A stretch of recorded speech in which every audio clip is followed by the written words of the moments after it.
All right, great. Thanks to everyone who has joined us tonight. And I should say hi into the future to everyone who's watching the recorded version. My name's Sam Rollins. I'm Chief of Communications for Santa Cruz City Schools. And we put together a little bit of a report on, well, it's a preview of life at elementary. And we're going to kind of go through what programming looks like and what supports look like as well. But first, I want to introduce everyone who's with me here tonight, as they're going to be answering questions as we go through. So I'm going to kind of go clockwise on my screen. Can I start with Amy Spires?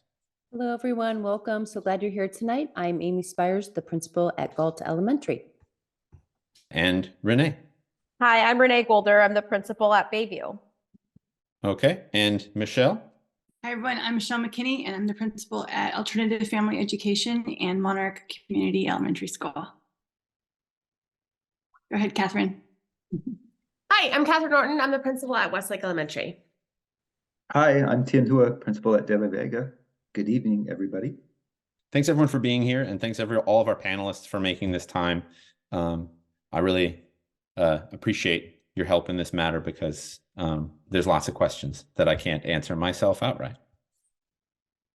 So I want to welcome everyone for joining us. I know that it can be intimidating looking forward at a big start at a new school. And so that's why we started doing these last year, little previews for anyone who's starting out at a new school. So I wanted to thank everyone for being here with us. And hopefully we'll be able to make this a smoother transition and a less intimidating one next year. Yeah, we're really excited to be here because elementary school is the start of an amazing adventure when students really develop their curiosity and confidence around being learners. We believe they need belonging, encouragement, and room to explore as they develop a lifelong love of learning. That's really our goal as we start out elementary school, and that's what we're here to talk about today. And for the moment, I'm going to be skipping the translated slides. Most of them are side by side, so hopefully if anyone joins late and needs translation, they'll be able to read along with me. Anytime we speak to the public, we like to start by having our values and goals put up. I won't go through these right now. You'll be able to see them if you want. We're going to post the slide deck on our website tomorrow, and you'll be able to peruse these. But the short version is that we believe that education should be that fair, strong start that gives everyone a chance to make the most of themselves and develop a prosperous future. And it's our responsibility to put every opportunity and support at the disposal of every student so they can reach their highest potential. And that all starts in elementary. It's when students begin exploring a much more complicated and rich social environment, so many more peer relationships, and exploring a much broader set of opportunities, which is what we're going to be talking about today. And so Santa Cruz City Schools, the schools that we're talking about are Bayview Elementary on the west side near the circles, De La Vega Elementary in Prospect Heights, Galt Elementary in Seabright, Monarch nearby at the old Branciforte Elementary building, which is now Branciforte Small Schools, Atwater and North Branciforte, and Westlake Elementary on the west side, just below UCSC. And I should point out that Monarch is not a school you are districted for. It is a school of choice that you can decide to enroll at or sign up for, regardless of where you live in town. And it's an alternative program where it's built on a lot more parent participation, and they have mixed ages in class groups. And we have another program of choice in town, the Dos Alas Spanish-English two-way immersion program at De La Vega Elementary. That's also something that can be applied for regardless of where you live. What we're going to be talking about today are the programming and opportunities that are common across all of our schools. So no matter where you attend, you will be getting all the, basically your experience will look like the one that we're putting forward here today. You can certainly ask questions about Dos Alas and Monarch, though we're not going to go into depth on them in this webinar, but we do have the principals here so that you can put your questions in the chat at any time. And I should make sure that everyone understands that. You can start asking your questions right now, and my colleagues will answer them in the chat. And anything that we don't get to during this portion, or that my colleagues don't answer by typing, we will answer once our little presentation is over. And while I said those are our sort of comprehensive elementary schools, we do have another alternative program for elementary parents that we want everyone to be aware of. That is AFE, our Alternative Family Education Program. And this is essentially a homeschooling program, but is supported by credentialed teachers who collaborate with families on customizing curriculum and choosing curriculum that works well for each household. And you have the ability at AFE to decide how much you want to be totally independent and how much you want to collaborate and interact with other students at AFE, because AFE has a little campus at small schools where they have enrichment classes all throughout the week. And so AFE students can still come to school and participate with their peers anytime that they want. I've also put the websites for those schools on this slide, so feel free to check out AFE and Monarch and read more about them. Or as I said, you can ask your questions in the chat. We do have the principal here. Though Michelle McKinney, the principal at small schools, will be leaving a little bit early. So if you have questions about Monarch or AFE, please ask them now in the chat. All right, and so what are we going to be talking about today? Well, we really believe that students coming in need a warm welcome, first and foremost. This needs to be an approachable thing. It has to be easy to transition in. And so this is what we're going to be talking about. We're going to be talking about how knowing every child, how we accomplish that at our school sites and why it's a priority for us. We're going to talk about some of our curriculum and programming and really focus on hands-on learning opportunities that we have at our schools. We're going to talk about how we deliver customized instruction for each pupil. We're going to talk about how that development goes beyond the classroom. We're going to talk a little bit about our teachers and how we support them. We're going to talk about how our support, well, we work on what we call the whole child model, which is just to say that we don't believe that development only happens academically, and it's not just a matter of teaching to tests, but that people are developing how to be people as well. And so we're going to talk about our social, emotional, and mental health supports as well. And I just got a message. I'm going to just pause really briefly. I got a message from Maria. Maria, do you want to actually announce yourself now and see if anyone would like translation? Can I be heard? Yes. Okay, perfect. I'm so sorry about the technical difficulties. Yes, my name is Maria Mendoza. I will be translating this meeting if anybody needs Spanish translations. Hola, soy María de Jesús Mendoza. Yo soy el interpretador de la Junta. Si hay alguien aquí que está en asistencia a esta Junta que ocupa a alguien que hable en español.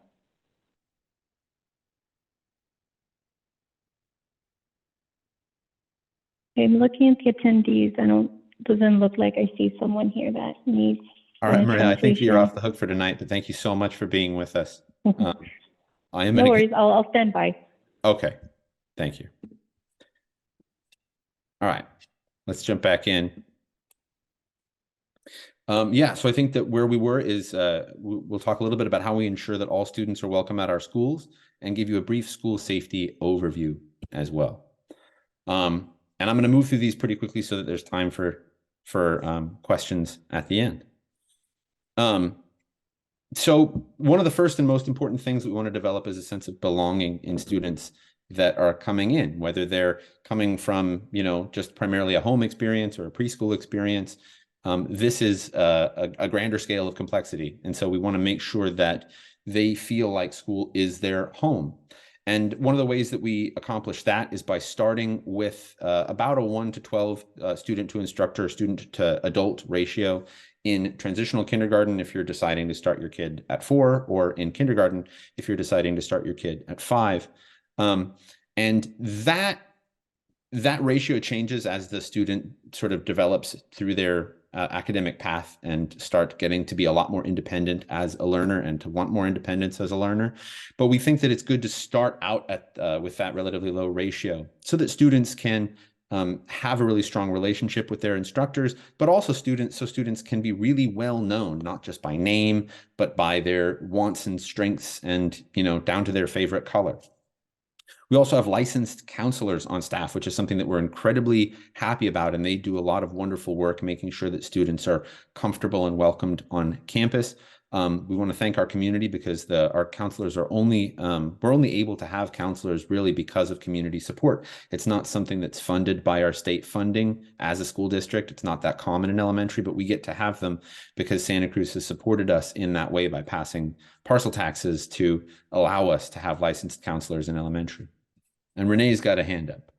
I just wanted to say that if there's anybody with questions, we can't answer them because we're not hosts. And we can't see them either as panelists. All right, I will. Wednesday, I think that you're still listening in, but I'm going to text you as well to make sure that you can promote all of the principals to be hosts as well as panelists, if that makes sense. I am listening. I can do it. Okay, excellent. Sorry, relax. I'm also texting people as I go. Okay. Thanks, Sam. And thanks, Renee, for pointing it out. Yeah, and we also try to make sure to make it clear early on that families are welcome as well, and that there's numerous opportunities from day one to get involved at school. That really helps to welcome in the entire family, whether you're helping to organize events and activities on the parent-teacher organization or volunteering in class is very popular and very common. People tend to help out a great deal. And we've got a full calendar of events and activities and things like that to bring the family on campus and help to create that connection so the student can see that their entire family is welcome here. And this is all to support a relationship formed with the student that's going to drive great learning. And so what do things look like in the classroom? We do have a core curriculum in the classroom where students develop a mastery of language arts, reading, writing, comprehension, as well as math and science and social studies. And the goal of all of this curriculum work is to sort of build critical thinking and problem solving for students. But there's also this powerful concept that we learn with our head, our heart, and our hands, that we can develop understanding academically, but we need to make sure that we're seeing everything that we understand in the context of the world around us, and that we get our hands in it, because so many of us learn so much better that way. So some of the ways that we learn sort of hands-on at school, a big one is in the Life Lab garden. All of our elementary schools have a garden with a teacher that works in the garden. And in the Life Lab garden, students develop an understanding, a sort of hands-on understanding of ecology, biology, life science, all these concepts that would be more academic otherwise. And they're also able to gather and prepare food from the Life Lab as well, which gives them an understanding of food systems and their relationship to food. We also have music programs at our elementary schools, which again is something that really is only possible due to community support. So we're incredibly grateful to be able to have that. But during the class day, we have students be able to go and get music instruction, which not only is a creative expression, but helps develop fine motor skills. And there's a big social component too of being able to cooperate with your peers and follow a piece of music together. And then in the upper grade, students have the opportunity to join band, which is an after-school enrichment where they can pursue mastery in a specific instrument. And that's a nice way that they can kind of take agency and make a decision about what they want to do with their academic time. We also have dedicated art teachers at our elementaries where students go and spend time in the teacher's art studio, and they can explore a variety of visual arts, painting, ceramics. And this, again, develops not only creativity and expression, but hones fine motor skills and is, there's a big social element to art projects as well. And then for lack of a better term, students also learn in the 21st century. They're exposed to the building blocks of coding and software development in a program that's primarily off screen, where students interact with patterns and algorithms, with their hands. And then another wonderful thing that we're able to have at our schools is a credentialed teacher librarian. And it's in the library that students will develop tech literacy and have an opportunity to learn best practices of how to be safe, but also, have a good sense of skepticism and source checking as you explore the internet as well, which happens in our libraries. And we believe it's important to have these different ways of interacting with learning, because there's lots of different types of learners out there. And, each student usually comprises a few different types of learners, academic and hands-on, and it's best to present this blended way of ways that students can interact with their curriculum. But we also have supports built around our students, and we have the ability to a certain extent to customize what those supports look like around each student. And this is undertaken largely by, sorry for the acronyms, we have a lot of them in education, an RTI coordinator. RTI stands for Response to Intervention. And really who this person is, or there's a team at our elementary schools. These are credentialed teachers who, rather than teaching in a classroom, support all classrooms. They help to track students' learning styles, strengths, and challenges so that supports can be designed around them, and we can customize that support around each student. And the RTI coordinator will also work with groups of like learners in small groups if they need a little bit of more support in a subject area, or even one-on-one, as well as supporting teachers' efforts within the classroom. And then, of course, the RTI coordinator doesn't only organize supports around a student, but can also, a student experiencing challenges needs support, but a student who's really thriving kind of needs challenges. And the RTI coordinator also helps accommodate learning extension, which gives students room to explore further in a curriculum area if they have the appetite for it. Our schools also have broad supports for English language learners, special education, and thriving after school opportunities as well, which we felt was so important. We made it its own slide. And after school programs are not just a great way for students to be able to have extra time, in homework workshop or something working on curriculum, but also have expanded social emotional connections. Anyone who has a commute understands how important it is to have an after school program at school. So they are available at all of our elementaries.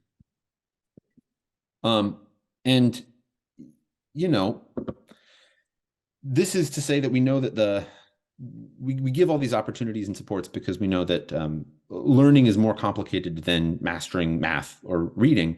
This is a time when students are really developing as people, getting to know themselves as people, and developing all of those tools of interpersonal interactions that are so vital and so concentrated in elementary. And we want to say that, obviously any school, any classroom is only as good as its teacher. And we're incredibly proud of the team of teachers that we have. All of our teachers are credentialed and experienced.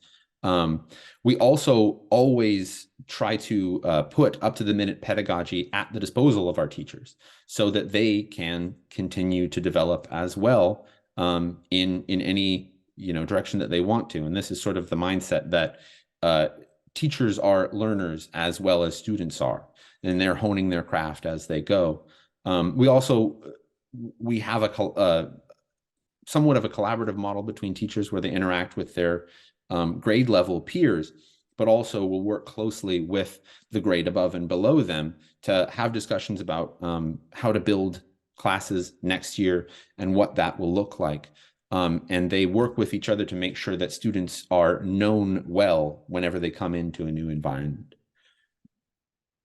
And this really speaks to what I had alluded to before, the whole child approach, that students aren't just, learning how to read and write well, they're learning how to be themselves. And so it's really great that we have licensed counselors at all of our elementaries who not only have open doors, but work to build rapport with all students so that it's very easy for the student to walk into the door if they need any kind of help or just need to talk about anything.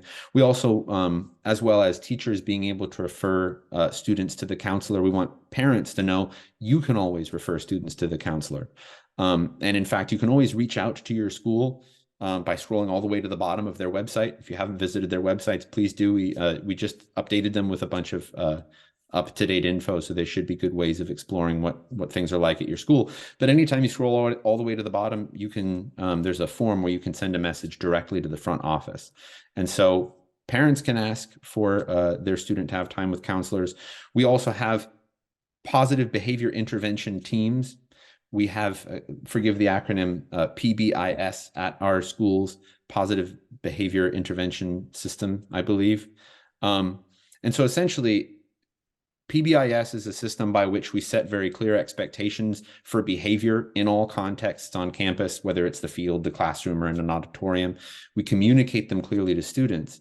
But then we have a team. We have 2 PBIS techs whose job it is to, again, build rapport with the students, get to know all of them very well, and be there to help engage with students anytime a student is in distress, anytime there's an argument between students, and be that layer of who can facilitate learning anytime there's conflict, essentially.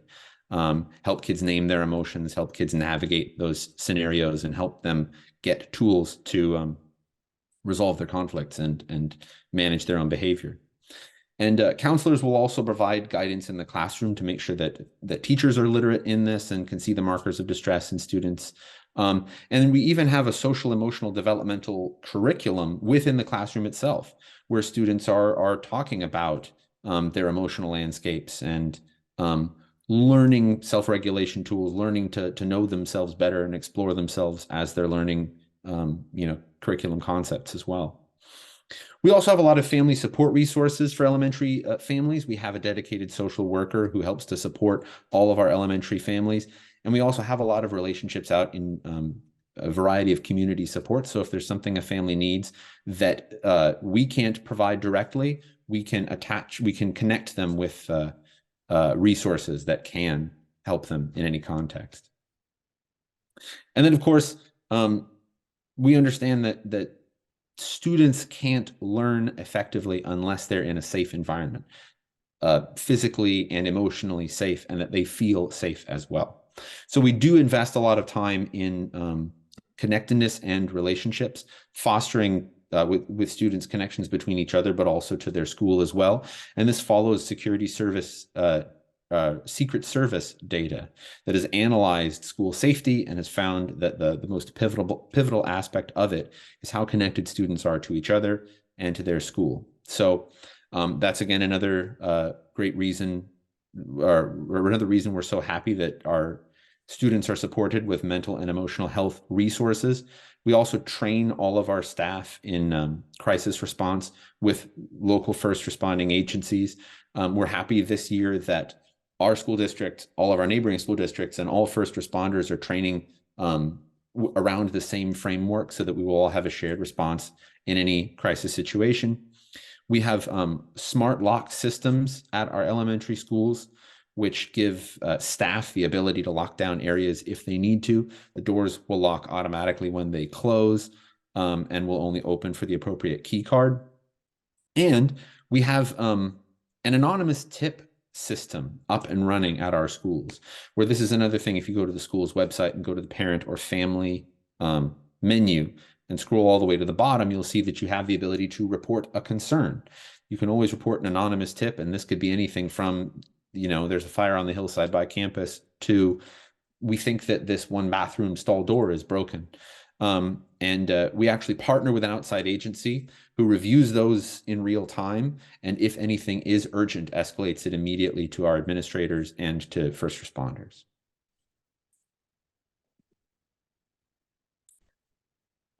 Hey, Sam, Yeah. I have to go, but I would just invite anyone who's interested in AFE or Monarch to give me an email or a call anytime, and we can arrange for a meeting and a tour. And I would love to meet you and your little ones. So I hope you have a nice evening, everyone. Thank you. Thanks, Michelle. Yeah, and as you'll hear in a bit, I will put the emails of all of our principals up on here. And I do encourage everyone to reach out to a school, to your neighborhood school or a school that you're interested in, and see when they're going to be having their info nights and request a tour at any time. So this is all to say that we really work to create an environment where students are thriving. And that means learning to understand themselves and gain confidence in their process of understanding, so that, and that can only really happen in an environment where we know that they feel supported. We also wanted to make the point that we work hard to make sure that our schools are offering a clear welcome to everyone. And then diversity can mean a number of different things: cultural, ethnic diversity, gender diversity. And we really look at it as encompassing everything, basically, that diversity means different perspectives and experiences. And we believe that having lots of different perspectives and experiences in one place really drives broader and faster development for all students, because developing minds need variety and complexity. They need each other. And that it's in that rich interaction where students will create a stronger connection to their community, their peers, and their society in general. And we're almost done with the informational section, but I really wanted to make the point that you are welcome on campus. In fact, I really encourage you to get involved. All of our classrooms, I believe all of our classrooms have volunteer opportunities where parents can come in and they can help out. I did this a lot when my daughter was in kindergarten. We're doing it now that my son is in kindergarten, and it's a great way to get to know all the kids in class, get to know lots of the parents, get to know the staff, and really feel like you're being involved, like you're there with your student as they're going through this experience. Likewise, if you can't make it to class on a regular basis, I really recommend volunteering on field trips. It's a ton of fun, but also allows you to sort of, see your student in their element as they're making bonds with their classmates and everything like that. All of our schools have a great calendar of community events where, we open all the gates and throw a party, essentially. And those tend to be organized by our PTOs and PTAs. Our regular meetings where parents come onto campus and look for ways to organize, to plan, and to support classrooms and programs and schools. Our schools also have bond site committees where parents and staff sit together and talk about the physical needs of campus and sort of what the next phase of bond work is going to look like. And school site committees where parents can interact with administrators and talk about the school itself and what direction it's going in and that sort of thing. We also have ELAC and DLAC meetings, English Language Advisory Committee, I believe, or English Learner Advisory Committee and District English Learner Advisory Committee. But these are the groups where parents can discuss what processes and supports we have around English learning and how it can be improved and how it's working. So there's lots of ways to not just be involved, but to take agency at your schools. And I really do encourage you to reach out to your principal, ask any questions that you have. They're going to be happy to answer them. Visit your school's website. Before too long, most of our elementaries are going to be posting dates of things like open houses and events like that. Most of our schools have informational nights for TK and kindergarten, where families can come in and tour the classrooms and meet the team and the kinder and TK team and get a sense of what it's going to be like actually being on campus. And as Michelle mentioned, you can always reach out and ask to tour the school. Some schools have regular set tours they'll direct you to, and some schools would just say, hey, if you're free on the afternoon of this day, we'll walk you through and open our doors and give you a sense of what it's like. And that's all I have. That's the big information download, and thank everyone for being patient with it as we went. I haven't really been monitoring the Q&A, but if anyone has any other questions. I think the Q&A has been going good. We've all been typing along, but I also just wanted to add that the websites are really up to date at all the schools. And so if you live in the neighborhood or you don't live in the neighborhood, but you want to check out an event, we all put our public events, carnivals, those kinds of things on there, and you're welcome to join us for the things that we put on there that are open to the public.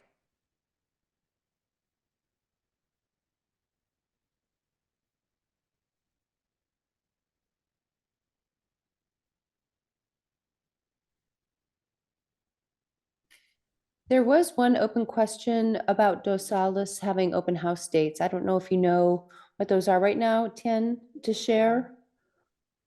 I know they'll be on your website. I do, and they are on our website. They're actually on our calendar as well. They are tentative dates, and so we do have them upcoming. I could put them in the question and answer, the Q&A. That might be easier to remember, but you can go to our website, just like Renee said. It's a wonderful website. Go to the calendar and you can search TWI and you'll see them all. There's one in January, a couple in February, and a couple in March.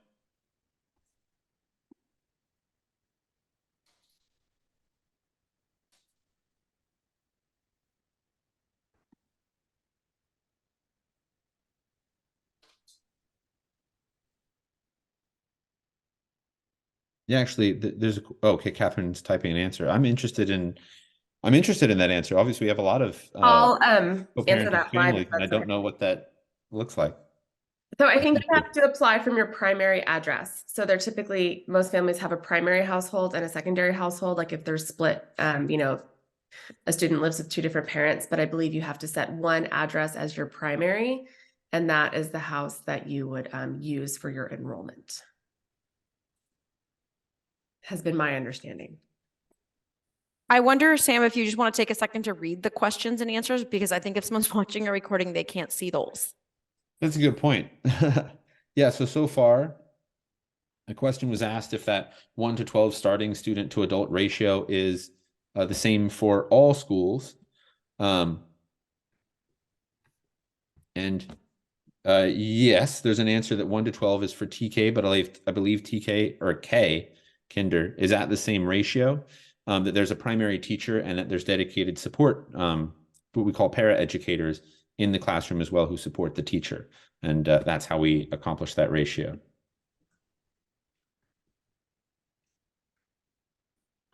Will each school have a sort of open house like the high schools do?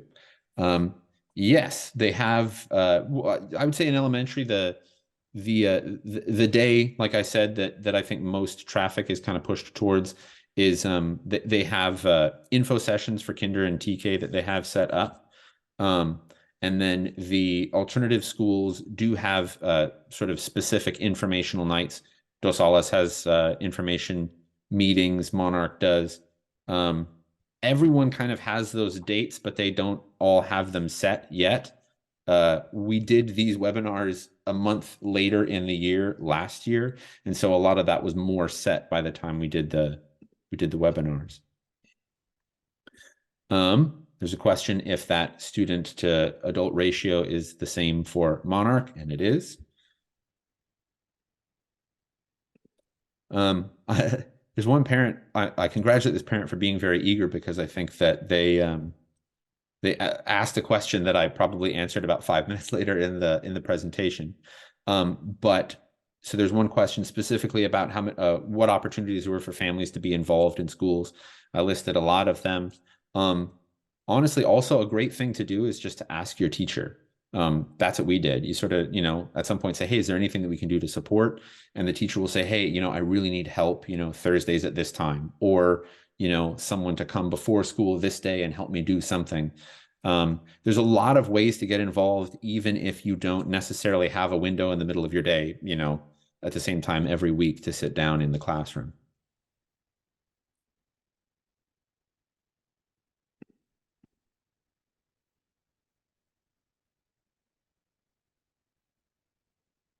Yeah. And the schools of choice always have more applicants than people who get in. But as Tien pointed out, it really depends on the year. Some years there's not really that many people left on the waiting list, and some years there are, just depending on. There's a lot of variability every year. And the interesting thing about public school is we say yes to everybody, and that can cause challenges year to year if there's not available certain spaces in certain parts of town. And generally it all kind of shakes out quite well. But it really does change year to year.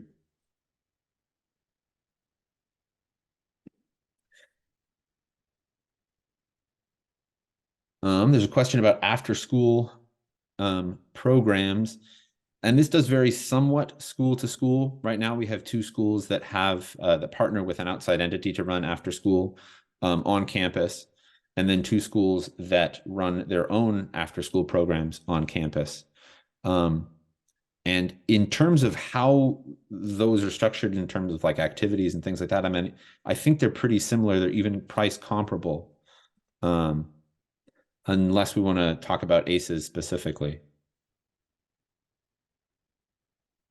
I mentioned that that Bayview and Galt both have an ACES program that has a grant to provide free after-school participation for students. And I think probably the biggest takeaway for after school is sign up right when you enroll. We're going to be every year we have an enrollment window where we try to get most of our enrollment information in. It's in the spring, early winter or late winter, early spring, and we'll publicize that date out, widely when we're in our enrollment window. And generally, if you sign up for after school during that time, you have a very good chance of getting a spot. And you might be frustrated if you enroll very, very late, like close to the start of school, and want an after school spot. We do have limited after school spots. And the best way to get one is to enroll right when we open our window. One thing that I wanted to highlight with that, Sam, is I think all the schools offer programs that align with academic and, special interest enrichment, like arts, drama club, sports, things like that. They also really focus on student safety and providing social emotional well-being for students. So it's kind of, I think most of the programs do like an extension of the day as far as like rules go. So, just to make it easier for students. So while the provider might be a little bit different, the focus is really the same on supporting students, both academically and enrichment wise. Good point.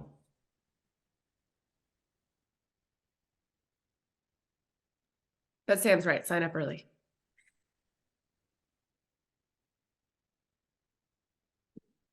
I just want to add one thing. The best part of sending your kids to your local public schools is the community that you build and the friends you make that'll be lifelong friends, that'll help you raise your kids all the way through adulthood. And I know Amy's kids went to Bayview, Catherine's kids are at Galt, Tien's kids are at De La Vega, my kids went to Bayview, Sam's kids go to Galt, and my kids are 18 and 20, and some of the friends that I'm super close, go on vacation with, have dinner with, are people that I met on the kindergarten playground when my kids were in kindergarten. So I think that's the coolest thing, is making the connections as an adult to help support you in raising your children outside of the classroom too. So just wanted to throw that out there.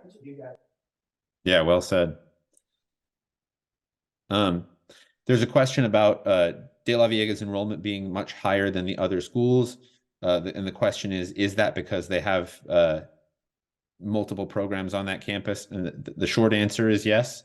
They have a sort of comparable elementary program to all of our others, and they have the two-way Spanish-English immersion program.